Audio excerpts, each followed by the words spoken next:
Assalamualaikum warahmatullahi wabarakatuh. Waalaikumsalam warahmatullahi wabarakatuh. Alhamdulillah. Wassalatu wassalamu ala rasulillah wa ala alihi wa sahbihi wa man wala. Nasyhadu an la ilaha illallah wa anna Muhammadan abduhu wa rasuluhu la nabiyya ba'da. Ikhwah fillah rahimani wa rahimakumullah. Saudara-saudariku yang tercinta di Masjid Al-Mahdi Tanah Uzlah Mahdawiyah Bukit Lada Ciater, yang ada di rumah dan dimanapun berada, kita memuji kepada Allah karena dengan rahmatnya, dengan pertolongannya, kembali Allah mempertemukan kita kembali dalam majelis kajian Tadabbur Al-Quran, yang mana di situ kita saling mengingatkan apa yang dahulu pernah dibahas oleh Rasulullah Shallallahu Alaihi Wasallam bersama para sahabat yang mulia radhiyallahu anhu. Demikian juga dari generasi kemudian generasi tabi'ut tabi'in rahimahumullah, dan terus menerus yang demikian itu hingga sampai di masa kita di ujung akhir zaman ini, di era Mubasysyirat Al-Mahdi wal Mu'minin. Ini adalah karunia dari Allah yang luar biasa. Maka semoga Allah selalu membimbing kita untuk senantiasa mensyukurinya. Ikhwah fillah, a'azzani Allah wa iyyakum. Kali ini yang akan kita upayakan untuk tadabbur bersama adalah salah satu ayat yang mulia di surah An-Nahl. Surat ke-16, surat An-Nahl ayat 97. yakni kehidupan baik di dunia dan balasan agung di akhirat. Ini adalah yang dijanjikan oleh Allah bagi mereka hamba-hambanya yang disebutkan di dalam ayat 97 di surat ini, surat An-Nahl, surat ke-16. A'udzu billahi minasyaitonir rajim. Man 'amila shalihan min dzakarin aw untha wa huwa mu'minun falanuhyiyannahu hayatan thayyibah wa lanajziyannahum ajrahum bi ahsani ma kanu ya'malun. Yang artinya, barang siapa mengerjakan amal soleh, baik dia laki-laki maupun perempuan, dalam keadaan beriman, maka sungguh kami akan berikan kepadanya kehidupan yang baik. Dan sungguh akan kami beri balasan kepada mereka dengan pahala yang lebih baik dari apa yang telah mereka kerjakan. Itu di poin pertama sebagai pendahuluan. Kemudian di poin kedua, makna umum ayat. Ayat ini, ayat 97 di surat ke-16 ini adalah janji Allah yang pasti benar. Ayat ini merupakan janji Allah yang pasti benar kepada setiap hamba yang beriman dan beramal soleh. Kemarin sudah dibahas oleh Ustaz Tarno tentang keimanan dan ketakwaan ketika penduduk negeri itu beriman dan bertakwa. Ini akan dilimpahkan kepada mereka keberkahan dari langit dan bumi. Nah, ini yang dibahas adalah keimanan dan amal soleh dari hamba-hamba Allah. Bukan hanya pahala di akhirat, tapi juga hayatan thayyibah, kehidupan yang baik di dunia. Jadi mirip-mirip dengan yang dibahas kemarin. Namun kehidupan baik di sini bukan berarti bebas dari ujian atau selalu kaya harta. Kehidupan baik di sini yang dimaksud Allah bukan berarti bebas dari ujian, bukan juga berarti selalu kaya harta. Melainkan apa? Justru ini, yaitu ketenangan hati, ridho dengan takdir, dan kelapangan jiwa di tengah kesempitan dunia. Karena selapang apapun dunia, dia itu tetaplah makhluk yang sempit kalau dibandingkan dengan akhirat. Itulah surga dunia yang dirasakan orang-orang beriman sebelum surga yang hakiki di akhirat. Kalau surga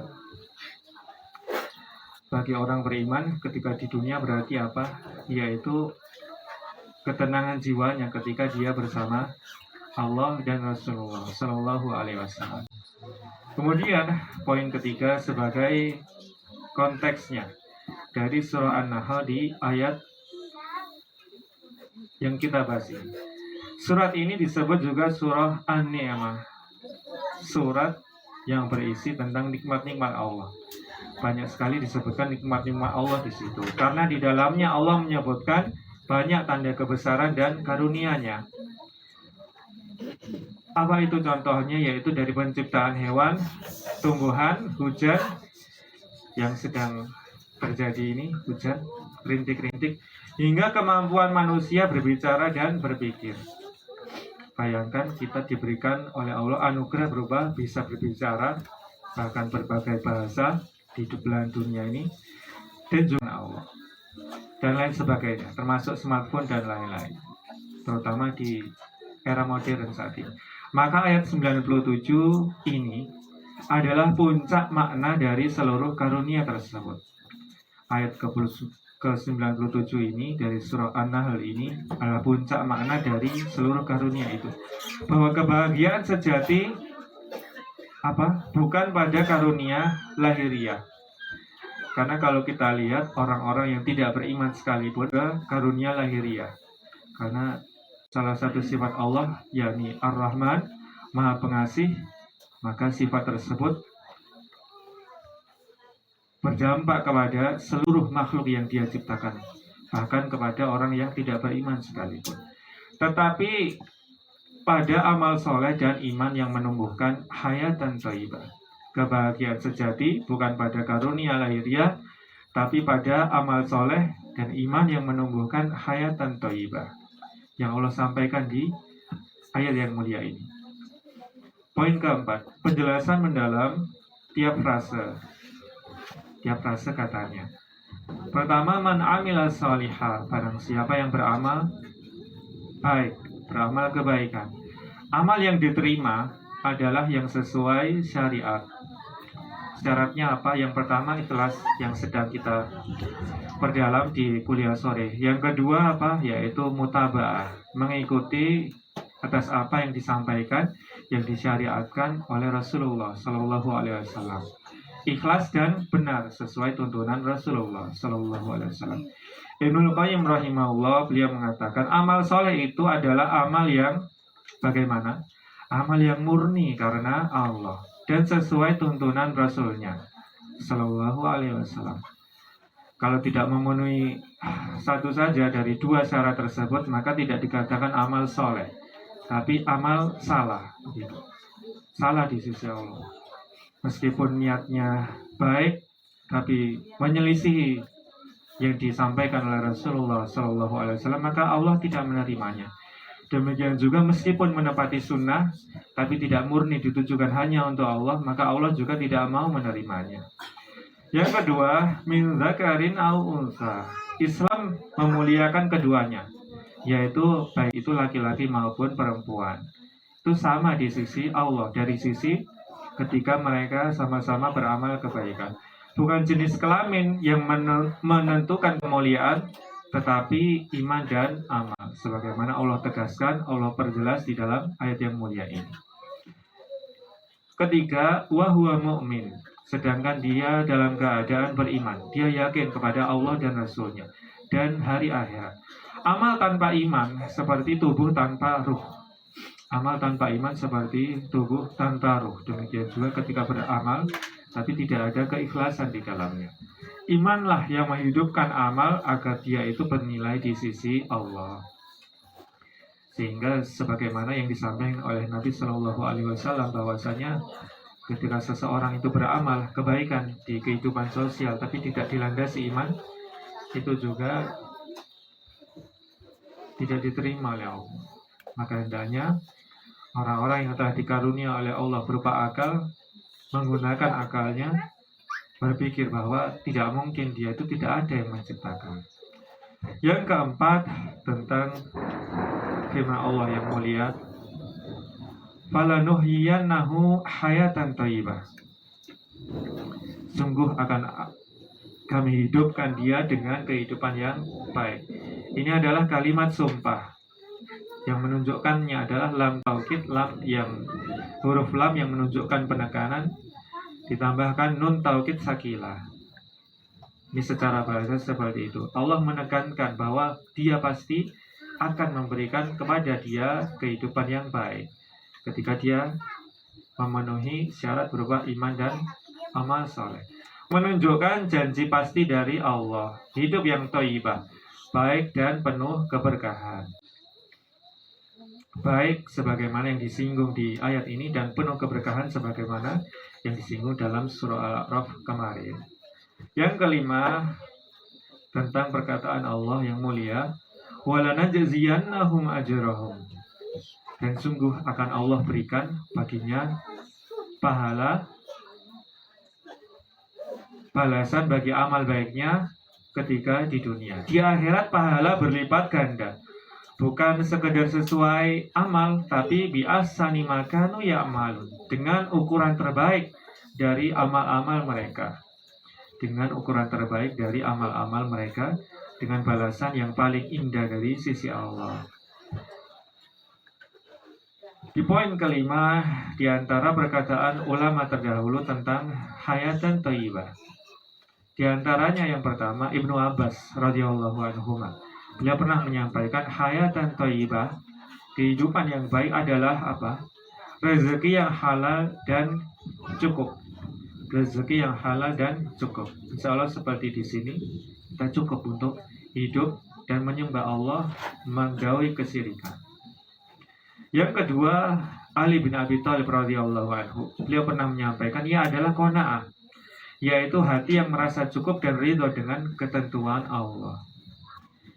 Hati yang merasa cukup dan ridho dengan ketentuan Allah. Yang ketiga, Al-Hasan Al-Basri rahimahullah, yang beliau sampaikan, yakni kehidupan yang baik ialah ketenangan hati dalam ketaatan kepada Allah. Ketenangan hati dalam ketaatan kepada Allah, meski tubuhnya diuji dengan kesempitan. Meskipun tubuhnya diuji dengan kesempitan. Keempat, Ibnul Qayyim rahimahullah, beliau mengatakan dalam Madarijus Salikin, hidup yang baik itu apa? Yakni ketika hati tentram dengan zikrullah, senantiasa mengingat Allah dan ridho terhadapnya, ridho terhadap Allah. Inilah surga dunia bagi ahli iman. Ini adalah surga dunia bagi orang-orang yang beriman. Kemudian yang kelima, ada Imam As-Sa'di rahimahullah dalam tafsirnya, orang beriman yang beramal soleh akan diberi kehidupan baik dalam bentuk ketenangan batin, keberkahan waktu, dan rasa bahagia yang tidak bisa dibeli dengan harta.